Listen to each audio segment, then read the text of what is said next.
Legal, deixa eu voltar ao bate-papo aqui com o Thiago Valenciano, gente. Ele é sociólogo, professor, cientista político. E a nossa conversa está bem legal, muito importante, falando de ciências políticas, falando de política. Uma semana aí, né, onde várias manifestações no país, na nossa região, na nossa cidade. E a participação do povo é muito legal e no destaque chegou. Thiago, vamos começar a responder? Vamos lá. Vamos lá, deixa eu ver quem está com a gente ao vivo nesse feriado. É o Pedro, olha só. Bom dia, sou o Pedro da cidade de Astorga. Eu gostaria de perguntar ao Thiago se algum senador estivesse sob investigação, como a Lava Jato ele pode concorrer às eleições. Ele precisa estar aí condenado para não concorrer? Explique, por favor. Olha, Pedro, vai depender muito aí de como ele vai chegar, como que o processo dele vai chegar lá no final das eleições, né? Ontem a gente teve o primeiro processo julgado pela Lava Jato, depois de anos a coisa caminhando. Então, assim, depende muito de algumas situações. Uma coisa é a disputa eleitoral, justiça eleitoral, tratamos com o assunto, e o Supremo Tribunal Federal vai tratar com o Poder Judiciário comum outra situação. Então depende muito de como que vai chegar o processo dele, né? Não tem como a gente afirmar agora, olha, o senador foi condenado, ele não vai poder disputar as eleições, e daí? Então a gente vai ter que aguardar um pouco para ver se o registro de candidatura dele vai ser deferido ou não. Então é um processo um pouco mais complicado daquele que pode realmente acontecer e daquilo que a gente pode entender aqui no momento, né? Legal, vamos a mais uma participação ao vivo com a gente pelo WhatsApp, a Rose. Olha só, nos dias de hoje, o voto nulo ou não votar é uma opção válida ou isso pode piorar a situação do país? A Rose Bianchini quem questiona isso pra gente, Thiago. Olha, André e Rose, né? Falar de voto nulo é falar justamente daquilo que você não quer participar da eleição. Hoje nós só consideramos para fins eleitorais os votos válidos. O que são os votos válidos? Quando você vai lá e escolhe um candidato ou um partido político para votar. Ou uma coisa ou outra. Todos os outros demais votos, eles são desconsiderados para efeitos eleitorais. Então sempre tem aquele mito, né? Se a gente tiver 50% mais um dos votos válidos na eleição, essa eleição é cancelada, a gente tem que convocar uma outra eleição. Isso é mentira. Isso não acontece. Somente voto válido é utilizado para escolher aí, se os candidatos vão ser eleitos ou não. Então, descartam-se os votos nulos e brancos e a gente só utiliza aqueles válidos, aqueles que foi dado para candidato ou para partido político. Tá, ela quer saber a sua opinião em relação a isso. Você acha que essa é um manifesto? Eu acho que eu entendo ela. Ela quer saber se eu vou protestar nas urnas, eu vou votar nulo, não vou votar para ninguém. Qual a sua visão em relação a isso? Pessoas que não votam e desistiram da política de modo geral. Desistir da política é isso que a gente está comentando até agora, né? É achar que a coisa não vai dar mais certo e que o país, de fato, está condenado a não ter futuro nenhum. Votar é importante e, principalmente, mais do que votar, é escolher bem o candidato e escolher alguém para ser votado. Se você está insatisfeito, aí você começa a participar da política e tenta também contribuir de alguma forma, né? Aí acho que é a próxima questão que vem com a gente através do WhatsApp sobre essa participação.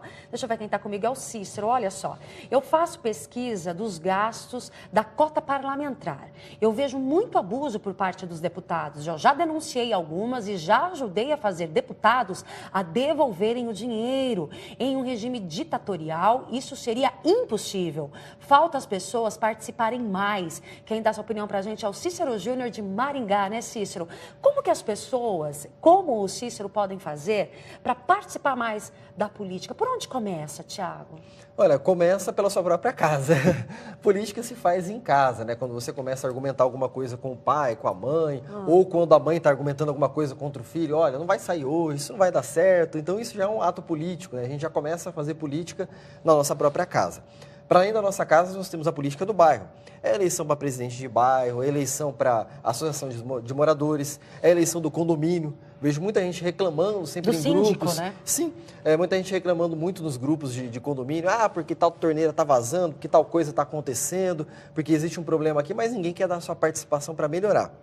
Então a gente começa a fazer política por aí, participando nos pequenos grupos, e aí nós temos conselhos municipais aqui em Maringá, na maioria das cidades do Brasil. Nós temos a Câmara Municipal, que tem sessão toda terça e quinta de manhã. Então, quer dizer, a gente pode participar da política se envolvendo mais, pesquisando mais sobre o assunto, pesquisando fontes confiáveis, que hoje as fake news estão dando um grande problema, né? A internet veio para ajudar, mas também veio para atrapalhar em muitas questões como essa, né, Muita Thiago? coisa. Então, a gente tem que pesquisar fontes confiáveis para poder entender mais a política e se envolver aos poucos e aí sim fazer esse tipo de trabalho que o Cícero fez aí, que é investigar, que é reclamar, que é exercer o seu direito e exercer principalmente a sua cidadania. Né? Eu acho que o Cícero, ele fecha, né, com chave de ouro essa nossa conversa, que a gente está desde o início, falando de como é importante as pessoas conhecerem a política e participar e não terceirizar, sempre achar que a solução pode vir do outro e nunca da gente. Ele faz a parte dele, vocês viram ali, fez até deputado devolver dinheiro, que ele achou que gastou demais e voltou para os cofres públicos. Então, se as pessoas têm essa consciência de que fazer o papel delas pode ser um bom passo, como o Cícero, a gente começa a caminhar para uma democracia justa e o país, você acredita que pode aí entrar em condições um pouco melhores do que a gente vive hoje, como cientista, Tiago?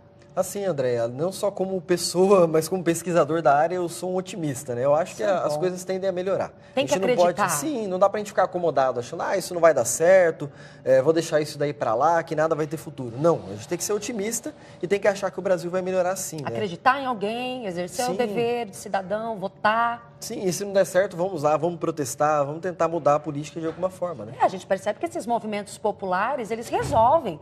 Nós tiramos 2 presidentes da República recentemente, Fernando Collor, na década de 80, Dilma, recentemente. Então, o povo tem um poder sobre isso, né? Então, é importante exercer, sim, esse dever de cidadão com ordem e progresso, né? Que é o que diz na bandeira. Baderna, destruir patrimônio público, isso não é democracia. É importante as pessoas entenderem isso também. Assim, até porque a conta quem paga somos nós. Nós pagamos os impostos todo dia, tudo que a gente tem hoje na vida tem imposto.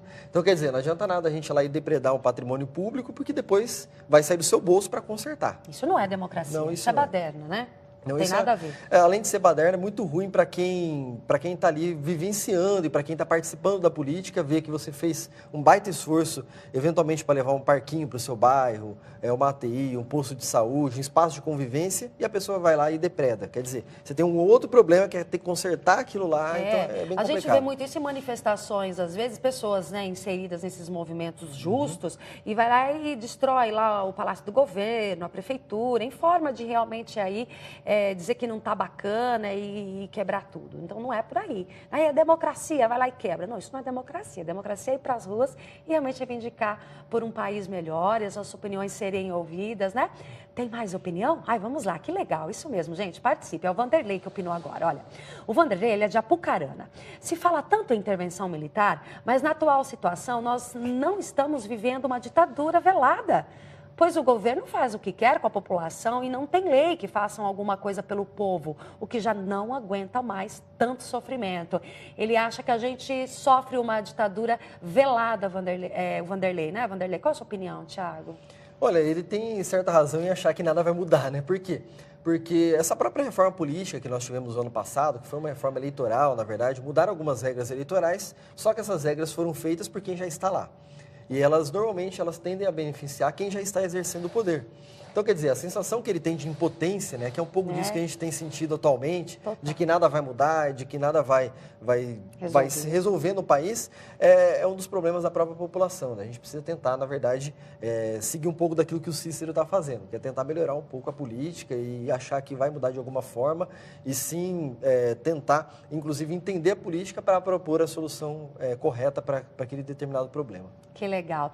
Tiago, muito obrigada, viu, por você estar aqui nessa manhã, né, gente? Nós aí que estamos passando por um momento de grandes protestos, foi uma semana bastante turbulenta, as opiniões se dividem ao tempo todo, isso é fantástico, porque isso é discussão de política, e de alguma maneira a gente trouxe o Tiago aqui para realmente fazer as pessoas entenderem um pouco mais o que é essa intervenção que tanta gente se falou na última semana, ditadura, né, eleições vindo por aí.